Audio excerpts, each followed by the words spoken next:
नमस्कार साथियों। बंगाल की राजनीति में अब तक का सबसे बड़ा भूचाल आ चुका है। आखिरकार टीएमसी टूट गई। ममता बनर्जी नाम तो सुना ही होगा, दीदी। बंगाल में उनका काफी दबदबा रहा है, लेकिन अब खबरें आ रही हैं कि उनकी ही अपनी पार्टी तृणमूल कांग्रेस के भीतर एक बड़ा इंटरनल रेबेलियन यानी कि आंतरिक विद्रोह शुरू हो गया है। यह पार्टी अब पूरी तरह से दो हिस्सों में बंटने जा रही है और हालात इतने खराब हो गए हैं कि ममता दीदी को अब डर सता रहा है कि उनका पार्टी का नाम और पार्टी का चिन्ह उनसे ना ही छीन लिया जाए। तो आइए जानते हैं विस्तार से कि आखिरकार बंगाल की राजनीति में हो क्या रहा है। क्या इसके पीछे बीजेपी का हाथ है या इसके पीछे ममता बनर्जी का खुद का अहंकार है? तो क्या आप जानते हैं कि ये सारी समस्या जो शुरू हुई है ये कब से शुरू हुई है? 2026 के पश्चिम बंगाल के विधानसभा चुनाव से शुरू हुई है। बंगाल में लगभग ये 50 साल का 50 वर्षों का इतिहास रहा है कि जो दिल्ली में केंद्र में जो शासन करता है वो कभी भी बंगाल में कभी भी आज तक नहीं जीत पाया है। लेकिन इस बार सब कुछ बदल गया। बीजेपी के जोरदार प्रचार के चलते टीएमसी चुनाव हार गई और 294 सीटों में से सिर्फ टीएमसी को 80 seat he mill pi and वहां पे बीजेपी सरकार बनाने में कामयाब हो गई। अब देखिए, राजनीति में तो एक कहावत है ना कि जब तक सत्ता हाथ में रहती है तब तक सब साथ में है। जब टीएमसी हारी तो पार्टी के भीतर की नाराजगी अब सामने आ रही है। खास तौर पर जो वहां पे सीनियर लीडर हैं और जो जूनियर लीडर हैं उनके बीच में ईगो क्लैश कर रहा है। क्योंकि सीनियर लीडर का यह मानना है कि जो ममता बनर्जी है वो सारा पावर सब कुछ अपने भतीजे अभिषेक बनर्जी को सौंपना चाहती हैं और इससे जो सीनियर गुट हैं, जो पुराने नेता हैं, वो बिल्कुल भी खुश नहीं है। वो बिल्कुल भी खुश नहीं इस बात से। एनटीएमसी के भीतर ये जो संकट आया है ना, ये एक दिन में नहीं आया है, ये बहुत पहले से ही शुरू हो चुका है। क्योंकि टीएमसी के ऊपर बहुत सारे आरोप हैं। देखिए, पहला आरोप क्या है? पहला आरोप भ्रष्टाचार के आरोप है टीएमसी के ऊपर। जो टीचर्स रिक्रूटमेंट का स्कैम हो गया या फिर कोल स्कैम हो गया या फिर कट मनी का मुद्दा हो गया। एंड सेकंड आरोप यह है कि अभिषेक बनर्जी वाला फैक्टर। पार्टी के कई वरिष्ठ नेता है, उनका यह मानना है कि इतने सारे वरिष्ठ नेता के होते हुए ममता दीदी क्यों सारा पावर अपने भतीजे को सौंपना चाहती हैं? क्या टीएमसी धीरे धीरे एक परिवार नियंत्रित पार्टी बनने जा रही है? और तीसरा फैक्टर बीजेपी का दबाव।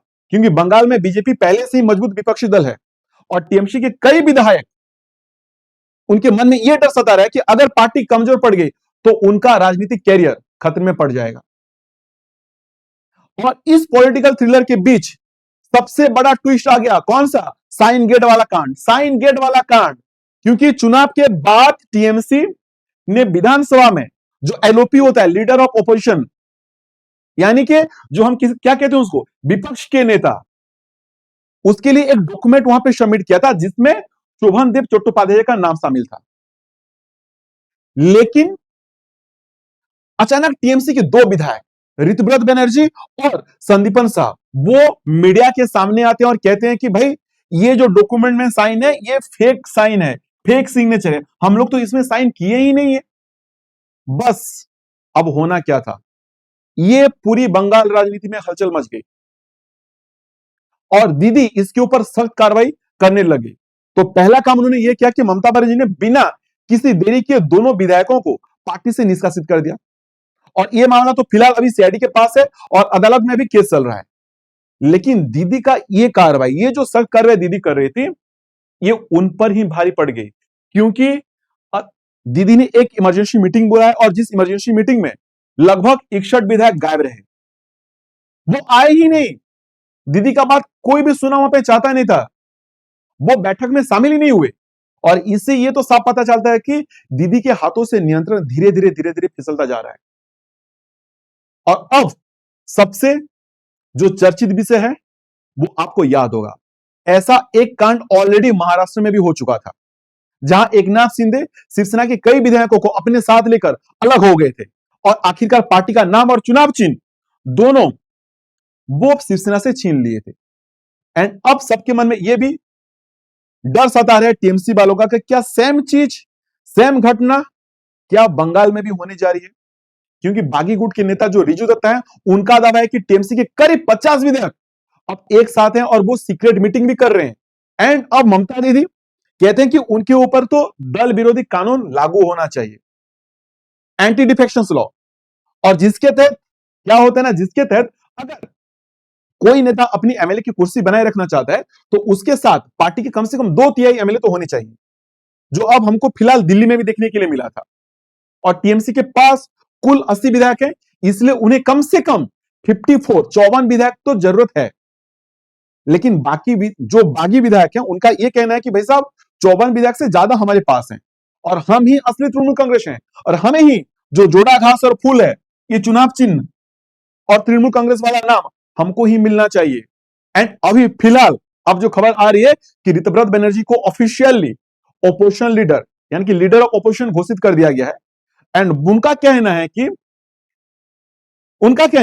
कि दीदी जो थी वो टीएमसी में, बंगाल में वो सरकार नहीं चलाती थी, वो वहां पे तानाशाही करती थी। थोड़ा आप खुद सोचिए कि उनके ही पुराने एमएलए खुद आके उनके अगेंस्ट में बोल रहे हैं, किसके, ममता दीदी के अगेंस्ट में बोल रहे हैं। और इन सभी खेलों के पीछे कौन है, और यहां पे एंट्री आती है किसकी, ना बीजेपी फैक्टर की, और बंगाल के नए मुख्यमंत्री कौन, ना शुभेंदु अधिकारी की। और ममता बनर्जी सीधे तौर पर बीजेपी पर आरोप लगाते हैं और कहते हैं कि बीजेपी भारी पैसे और जो सेंट्रल एजेंसी है उसका यूज कर रहा है एमएलए खरीदने के लिए, उनको डरा धमका कर अपने गुट में शामिल करने की कोशिश कर रहा है, और इस बीच एक बड़ी घटना घटी, क्योंकि वहां की जो शुभेंदु अधिकारी जो नए मुख्यमंत्री हैं उन्होंने एक सरकारी प्रशासनिक बैठक बुलाई और इसमें शिवसेना तृणमूल कांग्रेस के 20 विधायक शामिल हुए थे। अपने पार्टी के बात सुने बिना ही बीजेपी मुख्यमंत्री की बैठक में चले गए, और इससे साफ पता चलता है कि कुछ तो गड़बड़ चल रहा है, टीएमसी के अंदर कुछ तो गड़बड़ चल रहा है। और यहां पे बीजेपी क्या चाहती है, बीजेपी चाहती है कि टीएमसी को पूरी तरह से खत्म कर देना, ताकि लंबे समय तक, लंबे वक्त तक बीजेपी के अलावा और कोई भी वहां पे ना आ पाए।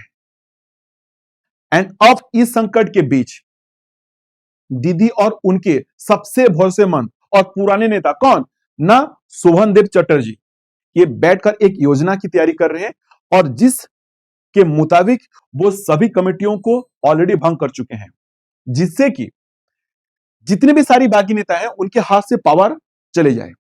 एंड दूसरी चीज, वो आत्ममंथन भी कर रहे हैं ताकि पता चल जाए ना कि उनके साथ कौन है और उनके अगेंस्ट में कौन है। एंड तीसरा चीज, वो जन सहानुभूति भी जुटाने की कोशिश कर रहे हैं। अब हाल ही में उनके जो भतीजे हैं अभिषेक बनर्जी, उनके ऊपर अटैक हुआ था, आप सबको पता होगा, इसको लेकर के वो धरना में बैठ रहे हैं और जनता से समर्थन जुटाने की कोशिश कर रहे हैं। जो इमोशनल पॉइंट होता है ना, वो इमोशनल कार्ड खेलने की कोशिश कर रहे हैं। एंड इसके भी शुभेंदु जो है शुभन देव बाबू, ये भी कहते हैं कि हो सकता है कि विधायक पैसे के लालची हों, लेकिन बंगाल के जो आम लोग हैं और जो जमीनी स्तर पर जो कार्यकर्ता हैं वो अब भी ममता दीदी के साथ हैं। तो दोस्तों, बंगाल की राजनीति में इसमें एक बहुत ही रोमांचक मोड़ आ चुका है। एंड अगर वो बागी जो 54 विधायक हैं उनका समर्थन जुटाने में कामयाब हो जाते हैं तो ममता बनर्जी अपनी पार्टी का नाम और चुनाव चिन्ह दोनों ही खो देंगे। एंड अगर दीदी इस समस्या को सुलझा लेते हैं तो वो एक बार फिर से मजबूत बनकर उभरेंगे। आपको क्या लगता है, इसके पीछे कौन है? क्या इसके पीछे बीजेपी है? इसके पीछे क्या वो जो बाकी विधायक हैं वो खुद हैं, या इसके पीछे खुद ममता बनर्जी और उनका अहंकार है? आप अपना विचार कमेंट में साझा कीजिएगा, पढ़कर मुझे भी बहुत अच्छा लगेगा। एंड अगर आपने अभी तक ये चैनल को सब्सक्राइब नहीं किया तो काइंडली चैनल को सब्सक्राइब कीजिए, एंड चैनल को हो सके तो थोड़ा सा लाइक एंड शेयर भी कीजिए। मिलते हैं और एक ऐसे ही इंटरेस्टिंग न्यूज के साथ, तब तक नमस्कार, जय हिंद, जय जगन्नाथ।